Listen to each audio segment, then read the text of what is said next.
धन्यवाद। जहाँ तक बीजेपी के दावे की बात है, वो तो बीजेपी की ट्रेनिंग का हिस्सा है।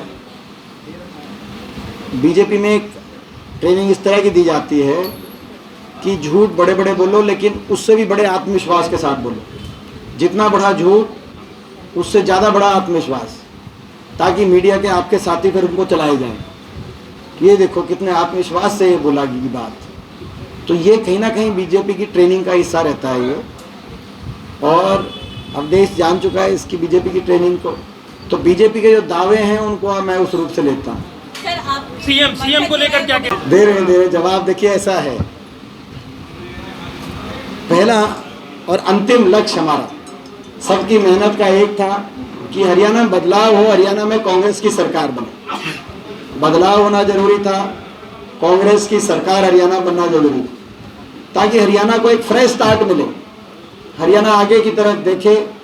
भाजपा की जो 10 साल का कुशासन था, भाजपा ने कोई सकारात्मक काम नहीं किया, केवल भाई को भाई से उलझाया, कहीं धर्म पे, कहीं जाति पे, कहीं क्षेत्र पे, और हरियाणा को उलझा के रख दिया। और हरियाणा को पीछे लेके जाने का काम भाजपा ने किया।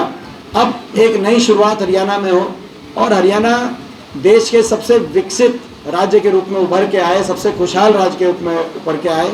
ये हमारा लक्ष्य था बदलाव। वो लक्ष्य हमने प्राप्त कर लिया है हम सब ने।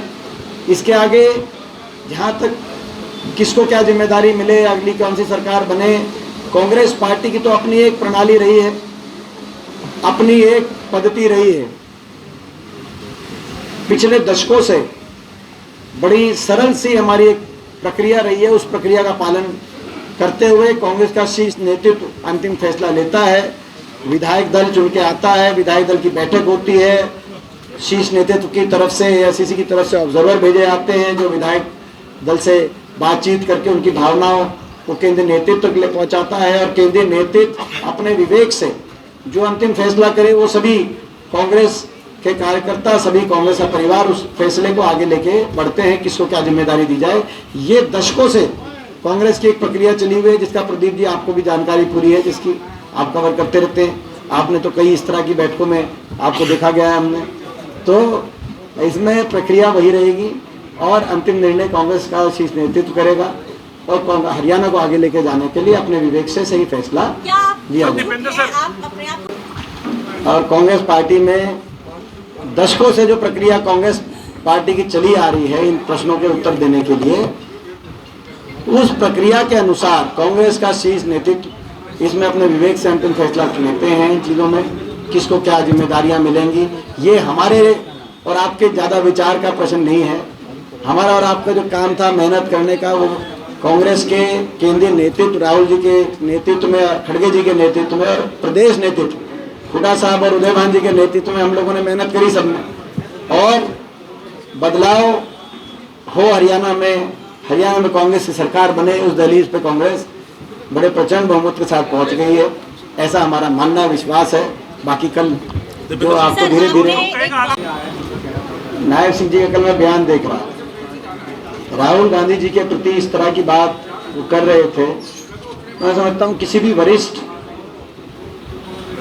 राजनीति में किसी अलग अलग दलों में आप हो सकते हैं, लेकिन किसी भी एक आप स्वयं एक वरिष्ठ पद पे बैठे हैं अपनी पार्टी में, प्रदेश में, आपको इस तरह की बातों से बचना चाहिए।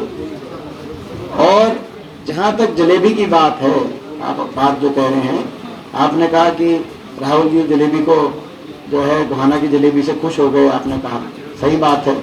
वो ये हमारी जो जलेबी है गोहाना की, जलेब जिसको कहते हैं माथुराम की, उससे तो मैं समझता हूँ कि पूरा देश ही, कोई भी अगर देश विदेश में कोई भी चखेगा तो उसको खुशी महसूस होगा। और हम विश्वास दिलाते हैं नायब सिंह जी को कि जो आप कह रहे थे वही गोहाना के मातू की जलेब का डब्बा कल शाम को चुनाव के नतीजों के बाद पहला डब्बा उन तक पहुंचाएगा, ये हम उनको विश्वास दिलाते हैं।